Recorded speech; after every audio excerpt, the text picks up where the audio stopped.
Hi friends, தயிர் சாதம் எப்படி செய்யலான்னு பார்க்கலாம் வாங்க. ஃபஸ்ட்டு ஒரு கடாய் வச்சுக்கணும். அது கடாய் காஞ்ச உடனேயும் எண்ணெய் சேர்த்துக்கோங்க. எண்ணெய் சேர்த்து எண்ணெய் காஞ்சதும் கடுகு, உளுத்தம்பருப்பு, கடலைப்பருப்பு, கருவேப்பிலை, ஒரே ஒரு வரமிளகா, உங்களுக்கு காரம் வேணுன்னா இன்னும் சேர்த்து போட்டுக்கோங்க. கொஞ்சம் பெருங்காயம் எல்லாம் போட்டு கொஞ்சம் கிளறி விட்டுட்டு அதை ஆறின உடனேயும் சாதத்தை போட்டு சாதத்தை நல்லா இப்படி அழுத்தி விட்டிங்கன்னா கொலன்னு ஆயிரும்.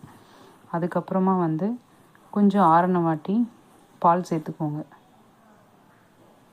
ஆறிடுச்சு. இப்போ பால் சேர்த்துக்கோங்க. பால் சேர்த்து நல்லா கிளறி விட்டுட்டு அதுக்கப்புறம் ஒரு 3 ஸ்பூன் தயிர், தேவையான உப்பு எல்லாம் போட்டு நல்லா கிளறினிங்கன்னா நல்லா கொலன்னு தயிர் சாதம் ரெடி ஆயிரும். இதில் மாதுளம்பழம்லாம் சேர்த்துக்கலாம் வேணுன்னா.